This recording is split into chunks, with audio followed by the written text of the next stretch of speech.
আসসালামু আলাইকুম রহমতুল্লাহি ওয়া বারাকাতুহু। আমি প্রথমে ফেসবুকে দেখার পর আমার ফুপিকে ফোন দিয়েছি। মাসুম হচ্ছে আমার ফুপির বাসুরের ছেলে। তো উনি বলতেছে যে একটা পাতার বস্তা নিয়ে ঝগড়ার পর আমার ফুপি ওদেরকে মানে মিটমাট করে দিছে। পরে নাকি মাসুম এসে বলছে যে সারাদিন কি ঘরের মধ্যে কি এগুলো চলতে থাকবে।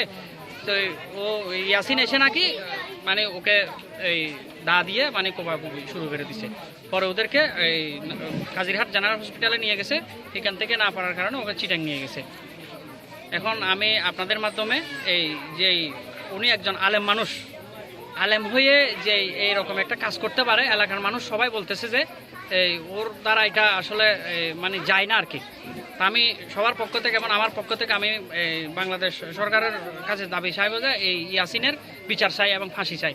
কারণ যেই মা 10 মাস 10 দিন গর্ভধারণ করার পর এই যেই ছেলেকে আজকে এত বড় করছে, এই ছেলেটা এইভাবে মাকে এবং ছোট ভাইকে এই কাজটা করতে পারে না।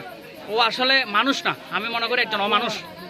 কারণ এই যে মাসুম আছে, মাসুম ছেলেটা আমার মনে হয় পৃথিবীতে এরকম সিধা শান্ত একটা ছেলে আপনারা কোথাও খুঁজে পাবেন না। রাস্তা দিয়ে চলার সময় কোনো মানুষের সাথে কথা পর্যন্ত বলে না।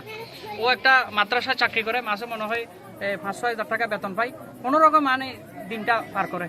আর ছেলেটা হচ্ছে মাজুর, এই আর্থিক কোনো হাত নুলা, আর্থিকভাবে কোনো ইয়া নাই, কোনো রকমে মানে তার দিনটা চলে। এবং ওর ছোট 2টা বাচ্চা আছে, একটা ছোট আর একটা 4 বছর না 5 বছর হয়েছে। আমি আসলে বুঝতেছি না মাসুম চলে গেছে কিভাবে ওর ছেলেরা বাকি জীবন পার করবে, আমি বুঝতেছি না। আমি আল্লাহর কাছে দোয়া চাই এবং সবার কাছে দোয়া চাইবো যাতে তাদের দিনটা সুন্দরভাবে চলে এবং খুনির ফাঁসি চাই, বিচার চাই।